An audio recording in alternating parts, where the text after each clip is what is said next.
Discuss करेंगे। Discuss करने से पहले ये देख लेंगे क्या क्या अपन ने पढ़ लिया है। अपन ने पिछली क्लास में पढ़ा था प्रतिशत शुद्धता कैसे फाइंड करते हैं, उसके अलावा प्रतिशत यहाँ पे प्रतिशत लब्धि पढ़ा था, ठीक है। अब जो पढ़ने वाले अपन यहाँ पे क्या पढ़ने वाले हैं, पीओएसी, जिसे इंग्लिश में पूरा नाम होता है प्रिंसिपल ऑफ एटम कंजर्वेशन।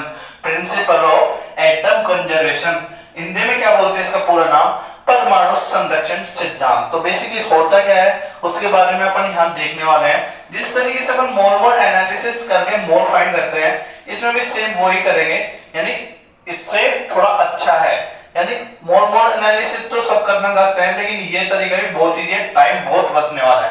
तो अपन टाइम को ना वेस्ट करते हुए यहाँ पे क्लास स्टार्ट करते हैं। उससे पहले मेरी आपसे उम्मीद है, यदि आपने वीडियो अभी तक लाइक नहीं किया तो प्लीज लाइक करें, और चैनल पे नए हो तो प्लीज चैनल को सब्सक्राइब करें, ठीक है स्टूडेंट। तो अपन यहाँ पे स्टार्ट करते हैं। आज का लेक्चर नंबर है 8, किसका है ये, मोल कॉन्सेप्ट का, ठीक है स्टूडेंट। तो अपन यहाँ पे स्टार्ट करने वाले हैं। क्या है टॉपिक का नाम, टॉपिक का नाम है पीओएसी। पीओएसी इंग्लिश में लिख लो, प्रिंसिपल ऑफ एटम कंजर्वेशन। क्या है, कंजर्वेशन। हिंदी में क्या बोलोगे, परमाणु का सिद्धांत। परमाणु का सिद्धांत, ठीक है। तो अपन यहाँ पे देखने वाले बेसिकली होता क्या है, होता क्या है ये प्रिंसिपल ऑफ एटम कंजर्वेशन। तो ये होता है, ये है ना जो मास होता है उस पर आधारित होता है। क्या होता है ये, परमाणु संरक्षण का सिद्धांत, सॉरी यहाँ पे लिखो परमाणु संरक्षण। परमाणु संरक्षण, परमाणु संरक्षण का सिद्धांत है। तो बेसिकली होता क्या है ये, यह द्रव्यमान संरक्षण यानी मास, जो मास कंजर्वेशन होता है उस पे यानी डिपेंडेंट होता है। अर्थात अभिक्रिया में द्रव्यमान नहीं बदलता है, अभिक्रिया में कभी भी मास नहीं बदलता, और कुल द्रव्यमान हमेशा संरक्षित रहता है। तो अपन ये बात लिखने वाले हैं, इसमें क्या बात लिखने वाले हैं कि यह द्रव्यमान संरक्षण पर आधारित होता है। यह द्रव्यमान संरक्षण पर आधारित, ये डेफिनेशन है इसकी, आधारित होता है। अर्थात अभिक्रिया में द्रव्यमान नहीं बदलता है, नहीं बदलता है, एवं यह द्रव्यमान संरक्षित, यानी यह द्रव्यमान संरक्षित यानी इसमें द्रव्यमान हमेशा कंजर्वेटिव यानी कंजर्वेशन होता है, एवं इसमें हमेशा द्रव्यमान संरक्षित होता है। क्या है, संरक्षित होता है, होता है, ठीक है। ये हो गई यहाँ पे इसकी डेफिनेशन। अब अपन यहाँ पे पढ़ने वाले हैं कि इस सिद्धांत के अनुसार करते क्या है। इस सिद्धांत के अनुसार अपन अभिक्रिया में किसी तत्व के कुल परमाणु यानी अभिक्रिया में किसी तत्व के कुल परमाणु निश्चित होते हैं, अर्थात संरक्षित होते हैं।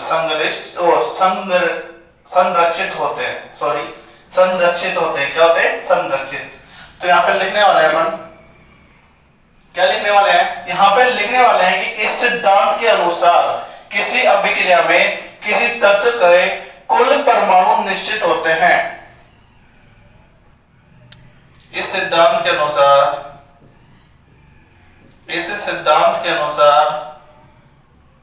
किसी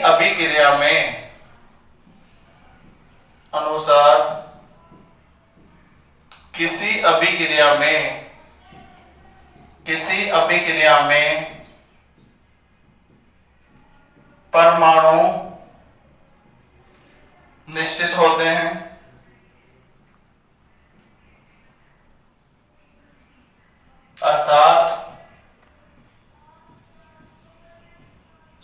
संरक्षित होते हैं। ठीक है, संरक्षित होते हैं। तो आगे इससे अपने पास एक रिलेशन आएगा।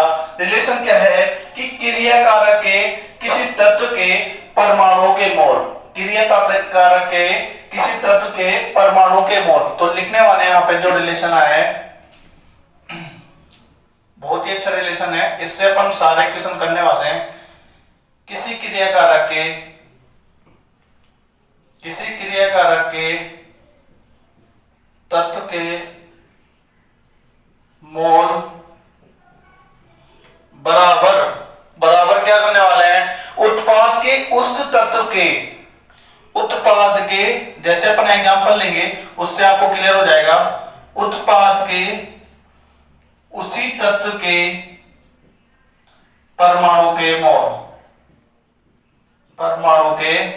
मोल।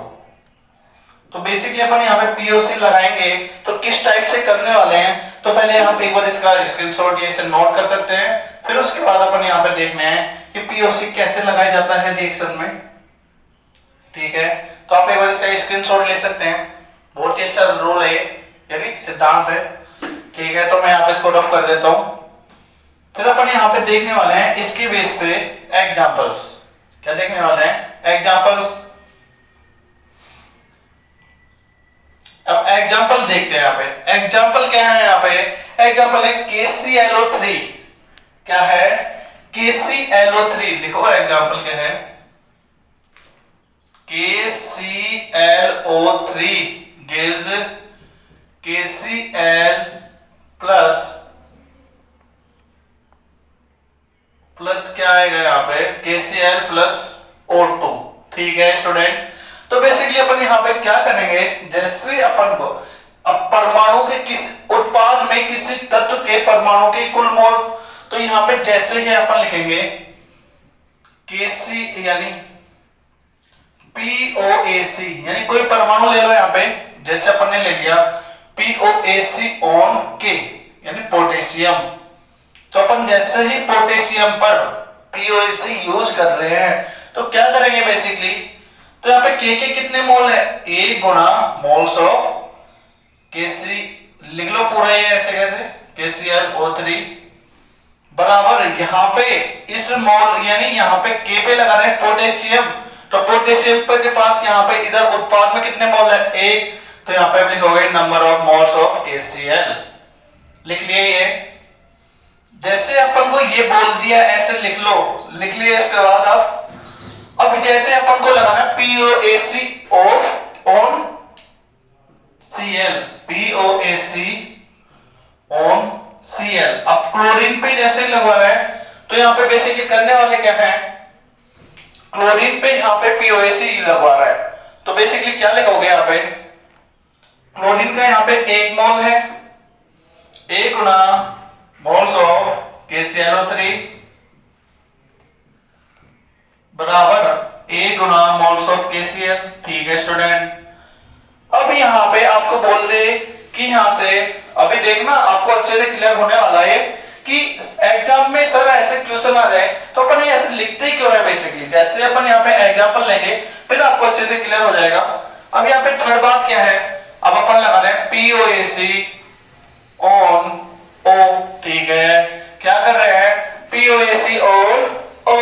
ठीक है, तो यहाँ पे O के कितने मोल है, 3 गुणा मोल्स ऑफ KClO3 यानी परमाणुओं की संख्या कितनी है, 3 इंटू मोल्स ऑफ KClO3 बराबर 2 गुणा मोल्स ऑफ O2। जैसे ही अपन को क्वेश्चन में देगा कि यहाँ पे KClO3 कितने मोल है तो O2 के कितने मोल आएंगे, तो यहां से आप KClO3 के मोल पुट कर सकते हो, O2 के मोल आ जाएंगे। ठीक है स्टूडेंट, अब अपन यहाँ पे नेक्स्ट जो देखने वाले हैं, नेक्स्ट इसके बेस पे एग्जांपल देंगे। ठीक है, नेक्स्ट क्या है, एग्जांपल देखने वाले स्टूडेंट। ठीक है स्टूडेंट, अब यहाँ पे इसके ऊपर एग्जांपल देखेंगे एक अच्छा वाला यानी क्वेश्चन न्यूमेरिकल टाइप का। ठीक है, अब यहाँ पे क्वेश्चन क्या है, क्वेश्चन है यहाँ पे क्वेश्चन से पहले एक बात लिख लेते हैं यहाँ पे। बात क्या है, यानी इससे अपने पास क्या स्पष्ट हुआ है? स्पष्ट हुआ है कि संतुलित अभिक्रिया में संतुलित अभिक्रिया की आवश्यकता नहीं होती, यानी अभिक्रिया यानी पीओएसी में संतुलित अभिक्रिया की आवश्यकता नहीं होती। यानी पीओएसी होता है ना, पीओएसी लिखो यहाँ पे, क्या लिखने वाले हो? स्पष्ट है कि पीओएसी में संतुलित अभिक्रिया की किसकी संतुलित अभिक्रिया की आवश्यकता नहीं होती। किसकी आवश्यकता नहीं होती? आवश्यकता नहीं होती। ठीक है, एक मिनट रुको यार, बैकग्राउंड म्यूजिक ज्यादा ही आ रहा है कुछ।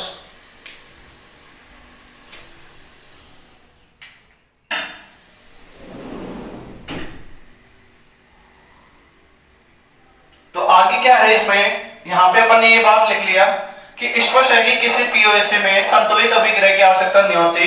तो यहाँ पे आप क्वेश्चन लेते हैं। क्वेश्चन क्या है यहाँ पे? 5 मोल C6H5COOH 5 मोल C6H5COOH 5 मोल C6H5COOH के पूर्ण दहन से CO2 व H2O के मोल बताइए। वैसे तो अपन यहाँ पे मोल विश्लेषण से भी कर सकते हैं इसको, लेकिन मैं आपको यहाँ पे पीओसी सिखाने जा रहा हूं। तो पीओसी बहुत ही सिंपल है। यहाँ पे आंसर में सबसे पहले आप रिएक्शन लिख लो, C6H5COOH पूर्ण दहन आया तो O2 के साथ रिएक्शन करा दो, उसके बाद CO2 H2O बन गया है। यहाँ पे अपन को यहाँ पे क्या बात बोली है मैंने कि स्पष्ट है कि किसी पीओसी में संतुलित अभिक्रिया की आवश्यकता नहीं होती। तो अपन डायरेक्ट लिख रहे हैं। अब इसमें संतुलित अभिक्रिया तो करनी नहीं है। बेसिकली आप पीओसी यहाँ पे लगाओ। सबसे पहले पीओएसी ऑन सी, सबसे पहले कार्बन पे लगाया तो यहाँ पे कार्बन के कितने हैं? 6 गुना नंबर्स ऑफ C6H5COOH। ठीक है, बराबर यहाँ पे कार्बन कितना है? 1 गुना नंबर ऑफ CO2। ठीक है स्टूडेंट, तो यहाँ पे नंबर ऑफ CO2 यानी CO2 के मोल पूछ रहा है, और यहाँ पे 5 मोल C6H5COOH दे रखा, ये 5 दे रखा है। ठीक है, तो यहाँ पे मोल्स ऑफ CO2 कितने आ रहा है? कितना आ रहा है भाई स्टूडेंट? 30 मोल आ रहे हैं। ठीक है, 30 मोल आ गए यहाँ से किसके? CO2 के। कितने आ गए? 30 मोल। कितने मोल आ गए? 30। सॉरी स्टूडेंट, अपन ने यहाँ पे एक गलती की है। गलती क्या की है? यहाँ पे 6 तो ये रहे और 1 ये रहा 7, तो यहाँ पे 7 आएंगे। तो बेसिकली यहाँ पे कितने मोल आने वाले हैं? 35। ठीक है स्टूडेंट, अब यहाँ पे नेक्स्ट क्या पूछ रहा है? H2 के मोल। तो H2 में यदि आप मोल्स ऑफ यानी यहाँ पे आप लगा दो किस पे? H पे पीओसी लगा दो, तो पीओसी ऑन H यानी हाइड्रोजन। तो यहाँ पे हाइड्रोजन कितने हैं? 6 हो गए। 6 गुना मोल्स ऑफ C6H5COOH बराबर 2 गुना मोल्स ऑफ H2O, क्योंकि यहाँ पे H2 है। तो बेसिकली यहाँ पे 30 आ गया, क्योंकि ये कितने हैं? 5, तो 30 आ गया अपॉन में 2 बराबर मोल्स ऑफ H2O। ठीक है स्टूडेंट, तो यहाँ से 15 आ गए मोल H2O के। कितने आ गए स्टूडेंट? 15 मोल। कितने आ गए? 15 मोल। अब अपन यहाँ पे नेक्स्ट जो पढ़ने वाले हैं, इस टाइप से क्वेश्चन आएंगे तो इजीली आप कर सकते हो। कैसे किया अपन ने? सबसे पहले मैंने आपको इसमें एक रिलेशन लिखाया कि जो अभिकारक होता है उसमें परमाणुओं की संख्या के मोल बराबर उत्पाद में परमाणुओं की संख्या के मोल। तो यहाँ पे परमाणु की संख्या कितनी है? 7। कार्बन कितने हैं? 7। तो 7 गुना मोल्स ऑफ लिख दिए बात। उसके बाद 1 गुना मोल्स ऑफ CO2। ठीक है, अब अपन यहाँ पे पढ़ने वाले हैं मिश्रण का विश्लेषण। क्या पढ़ने वाले हैं? मिश्रण का विश्लेषण, जो कि नेक्स्ट बात है यहाँ पे। तो अपन यहाँ पे टॉपिक का नाम चेंज करने वाला है, उससे पहले आप यहाँ पे इसका स्क्रीनशॉट ले सकते हैं। ठीक है स्टूडेंट, लाइक नहीं किया तो प्लीज यार वीडियो को जरूर लाइक करें।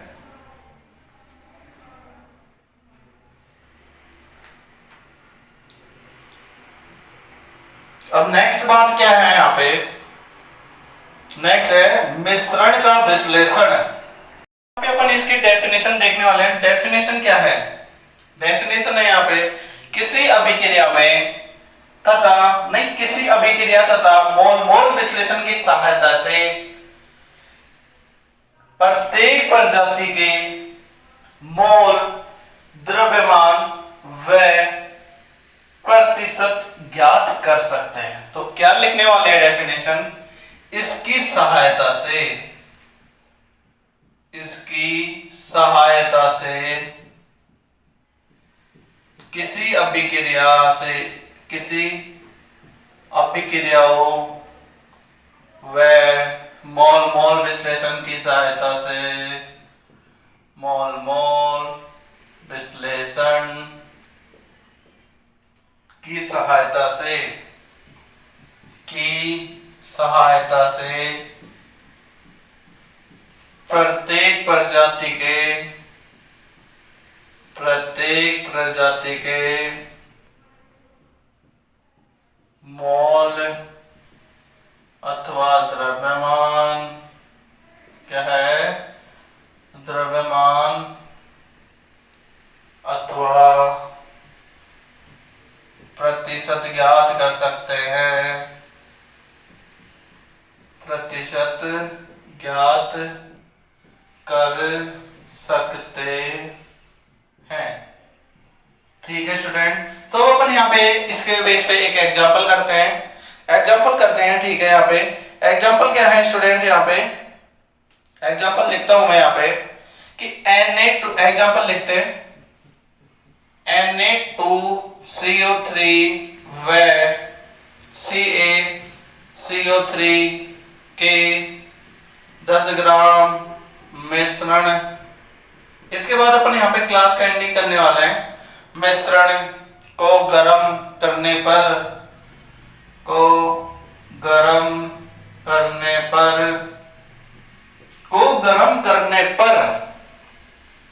0.88 ग्राम CO2 गैस प्राप्त होती है। क्या प्राप्त होती है, गैस प्राप्त होती है। तो क्या फाइंड करना है यहाँ पे, CaCO3 का भार ज्ञात करें। सिंपल है। ठीक है, अपन यहाँ पे बेसिकली करने वाले क्या है, आंसर में CaCO3 का भार ज्ञात करवाना है, दोनों का मिश्रण है। तो बेसिकली अपन दोनों को अलग अलग लिख ले, CaCO3 gives CaO plus CO2। ठीक है, यहाँ पे 0.88 ग्राम, तो CO2 के मोल कितने हो गए, भार बटे क्या हो गए, भार बटे अणुभार। भार कितना है 0.88 बटे अणुभार 44, तो 0.02 मोल आ गए यहाँ से। तो CO2 के 0.02 मोल बन रहे हैं, तो यहाँ पे इसके भी कितने बनेंगे 0.02, क्योंकि यहाँ पे भी इसका एक कोफिशिएंट है और यहाँ पे भी एक कोफिशिएंट है। ठीक है, एक एक दोनों साइड कोफिशिएंट है, तो यहाँ पे 0.02 मोल बन गए। तो यहाँ से क्या लिखोगे, CaCO3 का भार क्या होता है, यहाँ पे बीच में कर देता हूं, भार क्या होता है, मोल गुणा अणुभार। क्या होता है, मोल गुणा 0.02 गुणा अणुभार, शायद इसका होता है 100। तो बेसिकली यहाँ से 20 ग्राम आ रहा है यहाँ पे। ठीक है स्टूडेंट, तो 20 ग्राम अपन ने यहाँ पे फाइंड कर लिया है। ठीक है, 20 ग्राम यहाँ पे, सॉरी यहाँ पे 2 ग्राम आएगा, 2 ग्राम आ गया। ठीक है, और आगे अपन को ये पूछ ले कि Na2CO3 का भार कितना होगा, तो यहाँ पे 10 ग्राम मिश्रण है, 10 ग्राम मिश्रण है, तो बेसिकली यहाँ से सीधा आने वाला है 2 ग्राम, तो क्या है CaCO3, तो Na2CO3 कितना आ जाएगा, Na2CO3 आ जाएगा कितना 8 ग्राम। तो बेसिकली बहुत ही सिंपल सा क्वेश्चन है। इसके बाद अपन यहाँ पे जो नेक्स्ट क्लास में डिस्कस करने वाले हैं वो करेंगे यहाँ पे ऑक्सीकरण अंक, ऑक्सीडेशन नंबर, ठीक है। तो आप वीडियो को ज्यादा से ज्यादा शेयर एंड लाइक करें, यदि चैनल पे नए हो तो प्लीज चैनल को सब्सक्राइब करें, और यदि आपने अभी तक भी लाइक नहीं किया हो तो प्लीज यार दोस्तों लाइक तो कर दो, लाइक तो बनता है ना, इतनी मेहनत की है, ठीक है। Thank you so much.